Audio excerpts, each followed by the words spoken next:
Hai semuanya, ketemu lagi bareng Mihu di sini. Oh iya, kali ini Mihu akan membawakan alur cerita dari film Donghua yang berjudul Battle Through the Heaven. Mihu mengingatkan sekali lagi ya bahwa konten ini full spoiler. Mari siapkan cemilannya dan mari kita mulai alur ceritanya. Melanjutkan dari kisah sebelumnya. Ketika kau bertemu seseorang yang lebih kuat darimu, dan apalagi itu seorang wanita, maka berhati-hatilah. Karena apa yang kau lihat belum tentu seperti apa yang kau bayangkan. Pada saat ini Ratu perlahan berkata, meskipun dia tidak begitu suka dengan Ratu Chen Xianyuan, namun Ratu menyadari bahwa mereka berdua adalah wanita yang mulia dan tidak mungkin akan mati dengan mudah. Aku tidak dapat memastikan apakah Ratu Chen Xianyuan benar-benar telah mati, ucap Xiaoyan perlahan. Tetapi intuisi Ratu Kuil Kuno mengatakan kepadanya bahwa Ratu Chen Xianyuan tidak mungkin mati begitu saja. Setidaknya Ratu Kuil Kuno merasa bahwa Ratu Chen Xianyuan kemungkinan besar masih hidup. Xiaoyan tertegun ketika mendengar kata-kata itu. Tentu saja dia masih berharap bisa bertemu Ratu Chen Xianyuan lagi. Aku yakin Ratu Chen Xianyuan masih hidup. Tetapi bahkan jika dia masih hidup dan dengan kekuatanmu saat ini, maka kau mungkin tidak dapat melihatnya lagi. Kau harus bersiap-siap. Formasi teleportasi besar akan segera datang. Begitu suara itu turun, kegelapan di depannya langsung menghilang dan berubah menjadi bintang berwarna kuning. Saat memasuki bintang itu, dapat terlihat bahwa semua berwarna kuning.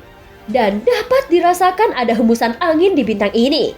Saat ini Batra akan mendarat di tanah. Kemudian Xiaoyan melihat ke sekeliling. Apakah itu bintang mati?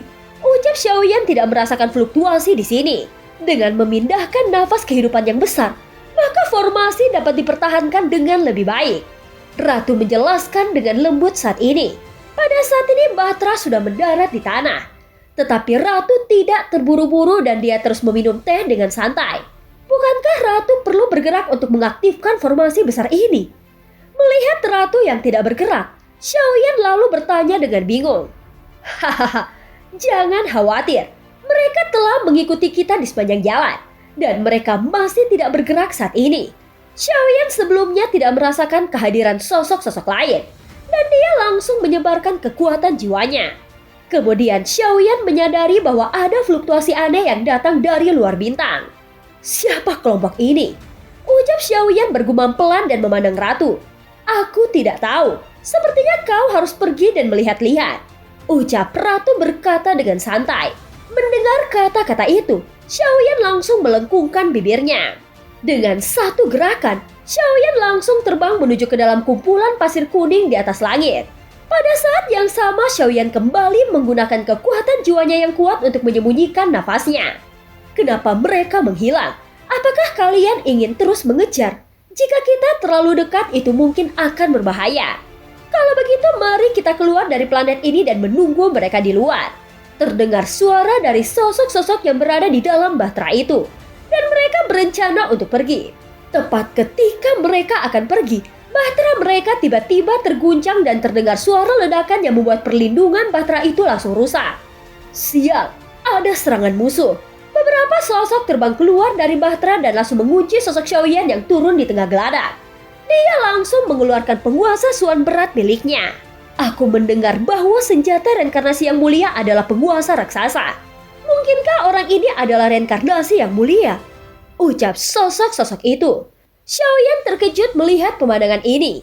Semua sosok di geladak tidak memiliki jiwa. Dan tentu saja mereka semua adalah hantu roh istana surgawi. Xiaoyan tidak punya waktu untuk mendengarkan kata-kata mereka. Dia langsung menggabungkan 3 jantung api, kemudian lautan api membumbung ke langit dan menyebar ke seluruh bahtera dalam sekejap. Segera terdengar jeritan yang melengking di dalam bahtera. Dan dalam setengah batang dupa, hanya bahtera yang masih menyala dengan api yang berkobar dan mengeluarkan suara berderak. Tampaknya istana surgawi benar-benar masih mengawasi alam dewa kuno seperti yang dikatakan sang ratu. Dan begitu aku meninggalkan alam dewa kuno, mereka pasti akan berusaha keras untuk mengejar dan membunuh. Ucap Xiaoyan bergumam. Dan terus memandangi bahtera yang terus terbakar. Sementara itu di atas langit, bintang-bintang yang penuh dengan pasir kuning Seberkas cahaya membumbung ke langit dan formasi besar yang indah telah muncul. Ini merupakan formasi teleportasi besar yang disembunyikan di sini dan diatur oleh para dewa kuno.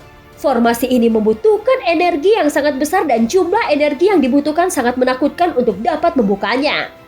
Sehingga formasi ini hanya akan dibuka jika ada hal yang khusus. Bahkan Ratu tidak akan dengan mudah menggunakan susunan formasi teleportasi ini. Namun saat ini bagi Xiaoyan, waktu adalah segalanya.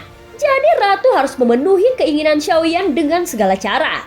Setelah beberapa saat, sosok Xiaoyan muncul dari kumpulan pasir kuning di langit dan kemudian mendarat di dalam bahtera. Ratu tidak memperhatikan Xiaoyan, tetapi tangannya yang putih seperti batu giok terus melambai di depan tubuhnya. Dan serangkaian jejak mulai muncul. Kemudian cahaya kemasan langsung membumbung ke langit menyelimuti bahtera. Xiaoyan merasakan fluktuasi yang sangat kuat di sekelilingnya. Tetapi untungnya bahtera di bawah kakinya masih stabil. Dan ada raungan tumpul bergema di telinganya. Apakah kau telah menemukan mereka?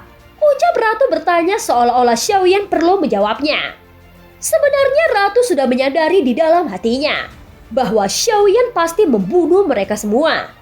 Tidak ada cara untuk mencegah mereka kecuali membunuh semuanya. Jawab Xiaoyan. Meskipun Xiaoyan sudah melenyapkan semua sosok itu dengan sangat cepat, namun dampaknya tidak akan sesederhana yang dipikirkan. Karena tidak mungkin untuk mencegah mereka menghancurkan selim batu giok untuk melaporkan kepada istana surgawi. Selama kau meninggalkan alam dewa kuno, cepat atau lambat mereka pasti akan menemukanmu. Ucap Ratu tersenyum. Dan sepertinya Ratu tidak pernah memperhatikan mereka. Xiaoyan menatap Ratu yang santai. Bahkan di aliansi abadi saat menghadapi 10 Raja Roh, ekspresi Ratu masih datar walaupun kedua belah pihak terlihat tampak tegang. Saat itu Ratu melepaskan 10 Raja Roh istana surgawi. Namun tidak sulit untuk mengetahuinya dengan cermat bahwa istana surgawi lebih takut terhadap Ratu. Hanya saja Ratu masih memberi mereka muka. Dan tentu saja 10 Raja Roh istana surgawi akan memanfaatkan kesempatan tersebut. Apakah kau ingin tahu kekuatan apa yang aku miliki sekarang? Dan ini adalah rahasia kelas 1. Ucap Ratu berkata dengan serius. Dia sepertinya menunggu Xiaoyan untuk terus bertanya. Dan jika dia merasa tidak nyaman, maka Ratu tidak perlu menjawabnya. Sekarang mereka berada di dalam formasi teleportasi besar. Dan tidak ada yang bisa memata-matai di sini. Bahkan Dewa Keabadian pun tidak bisa melakukannya.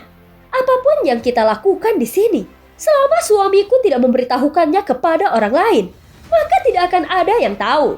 Ucap Ratu memandangi Xiaoyan dengan mata indah yang ditekuk menjadi bulan sabit dan terlihat penuh kasih sayang. Serta rambut peraknya yang panjang dan halus menambah keanggunannya.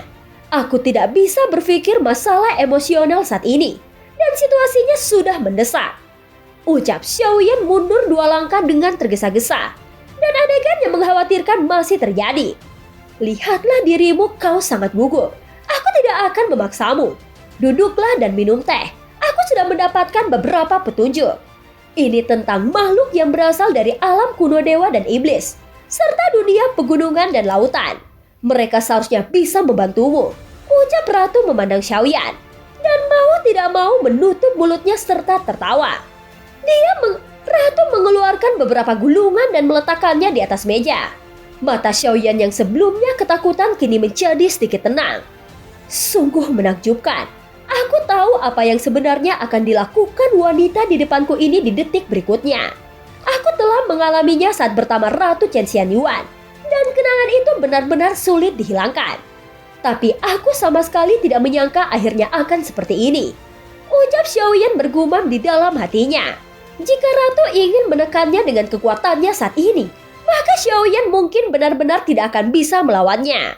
Dia telah merasakan perasaan ditekan. Dan Xiaoyan sama sekali tidak berdaya, bahkan jika dia ingin melawan. Namun kali ini Xiaoyan tidak boleh membiarkan Ratu melakukan hal-hal konyol seperti Ratu Chen Xianyuan. Sisi hitam adalah alam kuno dewa dan iblis, serta sisi putih adalah dunia lautan dan pegunungan. Diperkirakan dari gambar ini, ada kota di antara dua dunia ini. Tetapi ini hanya dapat digunakan sebagai referensi. Apalagi alam kuno dewa dan iblis sedang dalam kekacauan sekarang. Dan akan ada banyak badai dalam kehidupan perang yang kacau. Karena banyak praktisi kuat yang berkumpul, sehingga kehampaan akan runtuh sampai batas tertentu dan membentuk zona terlarang. Dan itu setara dengan kehilangan sebagian dari kehampaan. Dan akan ada banyak kehampaan seperti itu di alam dewa kuno dan iblis. Tetapi nasib baik sering ada di dalamnya. Di dalam badai kehampaan akan terungkap harta yang tak terhitung jumlahnya. Atau kekuatan yang kuat mungkin juga akan muncul. Jadi berhati-hatilah. Meskipun kekuatanmu telah mencapai keabadian kaisar dan kau menyembunyikan kekuatan tempur yang kuat, tetapi kau harus selalu ingat bahwa setelah mencapai keabadian kaisar, kau akan bertemu lebih banyak praktisi dengan kekuatan keabadian. Ini bukan karena banyaknya praktisi keabadian kaisar, tetapi karena ada beberapa tempat yang sangat berbahaya dan mereka tidak berani bertempur melawan kekuatan keabadian para dewa, sehingga mereka akan membuat koloni. Untuk pertempuran besar ini, hanya keabadian para dewa yang berani untuk pergi. Jadi semakin kuat kekuatannya, maka semakin banyak musuh yang mereka temui. Dan musuh yang datang juga menjadi lebih kuat. Dalam situasi seperti itu, hanya dengan persatuan mereka dapat bertahan hidup. Jadi kau jangan pernah memprovokasi kekuatan atau sekte yang kuat di alam kuno dewa dan iblis. Dan lebih baik melarikan diri atau langsung menghancurkan seluruh klan untuk menghindari hal yang tidak perlu di masa mendatang, ucap Ratu sambil melihat dua gulungan di depannya. Dia perlahan memberitahu Xiaoyan tentang situasi umum di alam kuno dewa dan iblis. Xiaoyan juga mendengarkan dengan cermat dan tidak menyela penjelasan sang ratu. Meskipun secara alami dunia pegunungan dan lautan jauh lebih stabil, namun untuk mendapatkan keberuntungan tidak akan semudah di alam kuno dewa dan iblis. Yang Mulia telah berteman baik dengan beberapa ras kuat di dunia pegunungan dan lautan, sehingga itu dapat mempermudah Xiaoyan. Namun sepertinya referensi itu hanya akan bermanfaat jika digunakan orang yang kuat seperti Ratu. Dalam hal ini, Xiaoyan harus bisa menemukan cara untuk pergi ke kelompok ras kuat itu. Namun Ratu tidak bisa berpergian dengan bebas ke berbagai dunia seperti Xiaoyan. Ratu telah melihat Yang Mulia pergi ke berbagai dunia. Jadi dia mengerti bahwa Xiaoyan juga memiliki kekuatan yang sama. Hal itu dikonfirmasi setelah kepergian dan kembalinya Xiaoyan dari alam Xuanyan. Xiaoyan sedikit mengangguk ketika mendengar kata-kata itu dan segera memilih gulungan yang mencatat informasi dari alam kuno dewa dan iblis. Dan tentu saja Xiaoyan berpikir dengan pergi ke sana, maka dia memiliki kesempatan untuk menyingkirkan dua Raja Roh Istana Surgawi terlebih dahulu. Aku akan menemukan kedua Raja Roh itu di sana, ucap Xiaoyan. Mendengar kata-kata itu, Ratu mengerutkan keningnya dan menatap Xiaoyan dengan bingung. Informasi seperti itu pasti sangat rahasia di Istana Surgawi, dan tidak mungkin Ratu mengetahuinya dalam waktu yang singkat. Kedua Raja Roh itu adalah Tiansung dan Ningyao, ucap Xiaoyan yang tidak menyembunyikan apapun. Lagi pula Ratu juga tidak pernah ragu kepada Xiaoyan, sehingga dia memberitahu Ratu apa yang dia ketahui. Apakah kau telah melakukan sesuatu di Istana Surgawi? Dan kau memata-matai 10 Raja Roh? Ucap Ratu menyipitkan matanya yang indah dan menatap Xiaoyan. Tubuh Xiaoyan terkejut saat Ratu mengatakan ini. Xiaoyan telah mengungkapkan banyak informasi, jadi tidak terlalu sulit bagi Ratu untuk menebaknya. Tetapi yang mengejutkan adalah Ratu benar-benar mengatakan yang sebenarnya dalam satu kata dan itu sangat akurat. Iya, tapi karena jaraknya terlalu jauh, aku hanya memperoleh ingatan yang sangat terfragmentasi. Dan aku hanya tahu tentang itu. Jika jarak antara tubuh utama dengan avatar yang jauh, maka koneksinya akan terbatas. Lagi pula Xiaoyan tidak benar-benar menguasainya, melainkan hanya menempati setengah dari jiwanya. Apakah orang ini tidak menyadarinya? Ucap Ratu terkejut dengan fakta ini. Walaupun sebenarnya Ratu sudah menduga Xiaoyan akan melakukan hal itu saat terjadi penyergapan kepadanya oleh Raja Roh Istana Surgawi sebelum dia pergi ke alam Xuanyan. Namun Ratu tidak menduga bahwa itu sangat efektif dan bertahan sampai saat ini. Sepertinya dia sudah tahu, tetapi dia tidak akan mengatakannya. Karena begitu Raja Roh lain mengetahui jiwanya telah kurebut, mungkin dia akan musnah. Dia telah mencoba banyak cara, tetapi dia tetap tidak dapat mengeluarkan jiwaku dari tubuhnya. Aku secara diam-diam menguburnya di dalam dirinya sendiri. Begitu bagian terdalam di hatinya terungkap, maka dia sendiri tidak akan berpikir untuk bertahan hidup. Ucap Xiaoyan berkata perlahan dan tersenyum ringan. Wah, ini benar-benar tindakan luar biasa dan berbahaya. Ucap Ratu mengacungkan jempol kepada Xiaoyan. Apakah menurut Ratu aku terlalu berlebihan? Atau menyakiti orang lain? Ucap Xiaoyan tersenyum pahit. Menghadapi istana surgawi, trik seperti itu tidak terlalu menyeramkan. Dan tidak ada toleransi bagi mereka yang mengkhianati dunia. Aku harus memuji atas tindakan dan cara berpikirmu. Yang terpenting saat ini adalah bahwa mata-mata Xiaoyan jauh lebih berguna daripada yang pernah ditempatkan oleh para dewa kuno di dalamnya. Jika waktu memungkinkan, dan setelah Xiaoyan benar-benar menguasai ingatan yang mulia, maka tidak mustahil untuk menguasai jiwa Qi Jun sepenuhnya. Sehingga selama Xiaoyan ada di Sensi, maka dia akan segera mengetahui semua yang terjadi melalui avatarnya. Ngomong-ngomong, mengapa kau masih saja memanggilku Sang Ratu? Bukankah sudah pernah kukatakan untuk memanggil namaku saja? Ucap Ratu mulai bertingkah aneh lagi, dan itu membuat Xiaoyan menjadi kurang nyaman. Aku bingung, ucap Xiaoyan sambil menggaruk kepalanya. Meskipun Ratu telah meminta Xiaoyan lebih dari sekali untuk memanggilnya dengan namanya, namun Xiaoyan selalu merasa bahwa itu adalah salah. Jika kau tidak bisa mengubahnya, maka aku tidak akan terus mengoreksinya. Dan aku akan sangat senang jika suatu saat nanti kau mengatakannya. Setelah mengatakan itu, sosok Ratu kemudian menghilang. Apakah ini merupakan kemampuan khusus? Ucap Xiaoyan bertanya-tanya. Raja Tianzang dan Fuxing juga pernah menggunakannya. Setelah melakukan trik yang sama, sosoknya langsung menghilang. Domain Dewa Keabadian adalah metode bertarung yang unik. Setelah mencapai alam keabadian, itu juga merupakan kekuatan absolut yang secara langsung berbeda dari dewa petarung. Dan tidak peduli seberapa kuat dewa petarung, maka itu tidak akan mungkin bisa keluar dari domain dewa keabadian. Apakah trik unik ini hanya bisa digunakan oleh keabadian para dewa? Ucap Xiaoyan tidak bisa menahan diri untuk tidak bertanya dengan rasa ingin tahu. Saat berikutnya Ratu tiba-tiba muncul kembali. Tentu saja tidak. Namun tidak semua keabadian kaisar dapat membuka domain dewa keabadian mereka sendiri. Bahkan ada juga beberapa makhluk keabadian yang tidak dapat membuka domain dewa keabadian. Tetapi kebanyakan dari mereka dapat membukanya. Lagi pula dengan kemampuan menerobos ke keabadian kaisar, maka itu tidak lagi hanya milik lautan Kampan tertentu, tetapi mencangkup seluruh dunia Sensi. Dan mereka semua memiliki karakteristik unik mereka sendiri. Serta seharusnya tidak sulit untuk membuka domain dewa. Ucap Ratu berkata perlahan. Dan Xiaoyan mendengar kata-kata itu. Tetapi dia tidak tahu apa-apa tentang domain dewa keabadian ini. Xiaoyan juga tidak dapat merasakan domain dewa abadi miliknya. Yang menurut petunjuk Ratu dapat diciptakan oleh Rana Keabadian. Kau dapat mencoba membuat domain dewa keabadian dengan meminjam roh dunia di ruang ini. Kau adalah tuannya. Dan itulah sebabnya mengapa kau memiliki hak mutlak untuk berbicara. Dengan kekuatan asli, maka akan sangat mudah membuka domain dewa keabadian. Ucap Ratu menatap Xiaoyan dan melanjutkan. Kau dapat mencobanya sekarang dan rasakan energi dunia di sini. Dan itu akan memandumu. Ucap Ratu lagi dan langsung memberi instruksi. Setelah mendengar kata-kata itu, Xiaoyan segera menjadi bersemangat. Dengan dia dapat membuka domain dewa keabadian, maka dia dapat memiliki satu kartu truf lagi.